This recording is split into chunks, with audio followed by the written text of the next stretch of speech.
Pedro I de Castilla ha sido uno de los reyes más polémicos de la historia de España. Como a muchos otros monarcas poderosos de la turbulenta Edad Media, se le atribuyen numerosas muertes. La mayor parte de los monarcas de la época evitaron cebarse con los consanguíneos y nobles. La ejemplaridad y la crueldad las solían reservar para los más débiles. En cambio, Pedro I hizo más bien lo contrario. Protegió a la burguesía y las minorías, ganándose el apoyo de judíos, musulmanes y burgueses, en su enfrentamiento con su numerosa familia bastarda y con una nobleza altamente levantisca. El hecho de que le sucediera en el trono su mortal enemigo, su hermanastro Enrique de Trastámara, puede explicar que la historiografía le haya calificado como el cruel. De haberle sucedido uno de su sangre, seguro que el apelativo hubiera sido más suave. Desde el reinado de Felipe II, admirador de su antecesor, algunos cronistas e historiadores le han apodado como el Justiciero, denominación que no ha conseguido imponerse.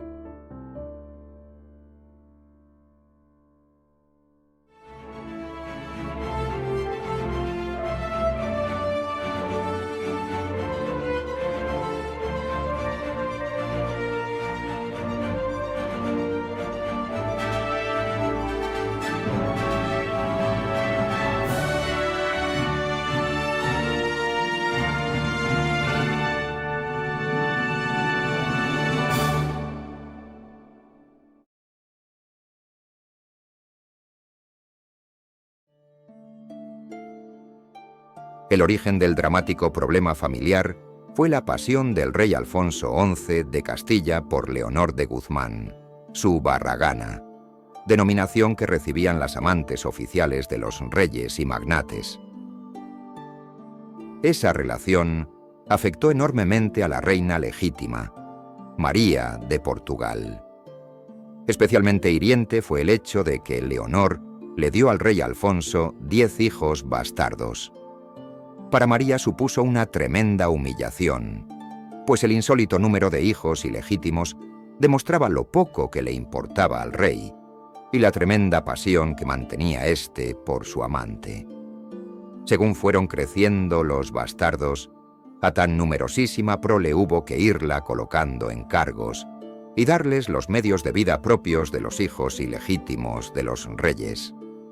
Las hembras se solían internar en los conventos o casar con nobles, en tanto que los varones recibían algún título de la corona o cargo en una orden militar, pudiendo también recibir algún cargo episcopal.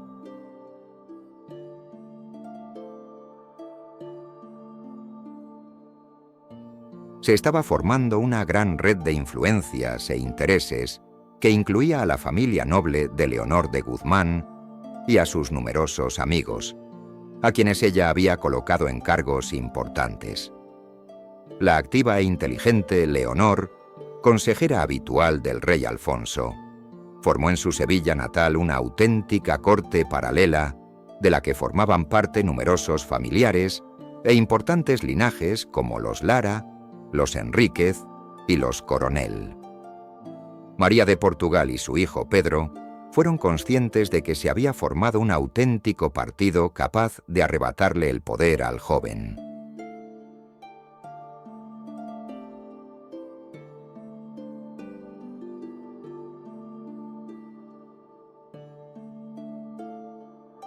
El rey Alfonso XI falleció a causa de la peste negra la noche del 25 de marzo de 1350, mientras asediaba a Gibraltar.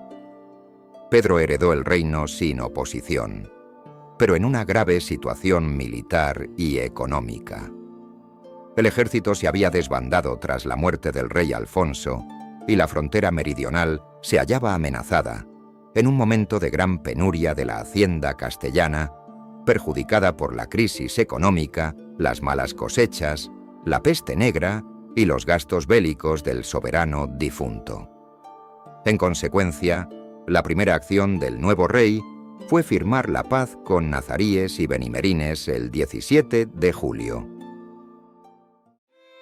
Por otra parte, Leonor perdió el favor de todos los que la habían apoyado en un primer momento. Por lo tanto, su hijo, el futuro Enrique II, tuvo que viajar a Sevilla para asegurarse de que Pedro I no atacaría a su familia, y una vez asegurada su protección, decidió trasladarse a la misma. Sin embargo, el monarca faltó a su palabra y apenas entró Leonor a Sevilla en abril de 1350, la apresó en el Real Alcázar. A pesar de estar encarcelada, Leonor consiguió fomentar una liga contra Pedro I, encabezada por su hijo Enrique. Incluso logró casarlo el 27 de junio de 1350 con Juana Manuel de Villena, heredera del señorío de Vizcaya e hija de su enemigo, Juan Manuel, muerto 2 años antes. Este matrimonio, buscado entre otras familias nobiliarias, enfureció a Pedro I, quien endureció su encarcelamiento, especialmente en el Alcázar del rey don Pedro de Carmona. La primavera de 1351, Pedro I y su madre marcharon a Valladolid a celebrar cortes y se llevaron a Leonor como trofeo de guerra. Una vez allí, María de Portugal la señaló como causa de los males del reino, acusándola de instigar a los nobles a rebelarse contra el rey, haciendo de ello una cuestión personal. Tal fue así que Leonor es trasladada hasta Talavera de la Reina, villa propiedad de María de Portugal, quien llevó su sufrimiento al extremo en el Alcázar de Talavera hasta que finalmente pidió permiso al monarca para acabar con su vida, siendo ejecutada el verano de 1351. El siguiente paso de Pedro y su madre para tratar de eliminar las amenazas que pendían sobre el joven rey fue reducir el poder de los numerosísimos nobles que habían alcanzado gran poder y riqueza gracias a Leonor de Guzmán. Uno de estos fue Alfonso Fernández Coronel, que fue capturado tras el asalto a su castillo de Aguilar de la Frontera, el 2 de febrero de 1353. Inmediatamente después de hacerse con él, fue condenado por traición en un juicio sumarísimo, para a continuación ser ejecutado, y su cadáver fue a continuación quemado para que ni siquiera fuera posible que su familia tuviera dónde visitarlo y recordarlo. Esta macabra ceremonia se celebró ante los 4 hijos del reo, incluida su hija María Coronel. Otra de las hijas que presenciaron esa ejecución era Aldonza Coronel, esposa de don Alvar Pérez de Guzmán, personaje que, habiendo intrigado contra el rey, se vio obligado a huir, por lo que fue declarado traidor. A raíz de este suceso, Aldonza Coronel se refugió en el convento sevillano de Santa Clara. Ante la continua eliminación de enemigos del rey, Aldonza decidió salir del convento para suplicarle al rey el perdón para su marido. Heredero de los libertinos instintos de su padre, por aquel entonces Pedro I tenía a su esposa encerrada en el castillo de Arévalo y mantenía públicamente como barragana a María de Padilla. Y aunque ésta le había dado varios hijos, eso no resultaba un obstáculo para que Pedro se procurase amantes adicionales cuando surgía la ocasión. Pedro quedó prendado de Aldonza. A partir de entonces comenzó a visitarla en el convento. La joven acabó cediendo a sus pretensiones y se convirtió en la segunda amante del rey, quien la instaló en una habitación de la Torre del Oro. Otro foco de suspicacias era el marido de María Coronel, Juan de la Cerda. Este era descendiente de la familia real de León y potencial candidato a la corona real de ocurrirle algo a Pedro. Y aunque el suegro de María había reconocido a Alfonso XI su derecho al trono, Juan permanecía bajo sospecha. Juan de la Cerda acabó por comenzar a intrigar también contra el rey, quien acabará ordenando que Juan sea encerrado en la Torre del Oro, donde había sido trasladada previamente su cuñada Aldonza. Ante el grave peligro que acechaba a su marido, María Coronel viajó desde Sevilla a Tarazona para suplicarle personalmente al rey el perdón. Lo obtuvo, pero para cuando volvió a su ciudad, se encontró que Juan de la Cerda ya había sido ejecutado. Desolada, María se encerró en el convento de Santa Clara. Posteriormente, María se ordenó monja.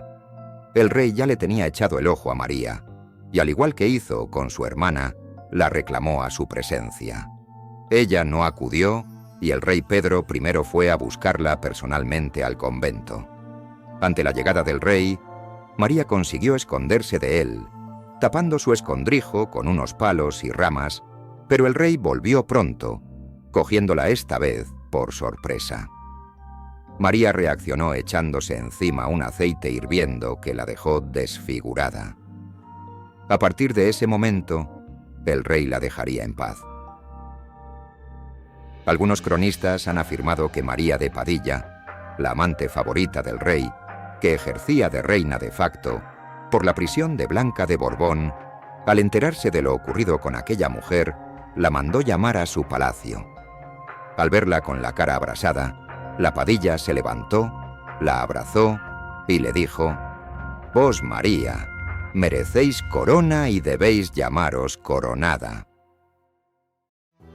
Al morir Pedro I a manos de su hermanastro Enrique, el nuevo rey ordenó que se le devolvieran sus bienes a las hermanas Coronel.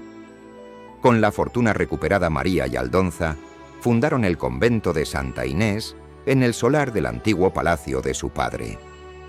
Allí se trasladaron en 1376 con las monjas del convento de Santa Clara. María Coronel fue la primera abadesa del nuevo convento.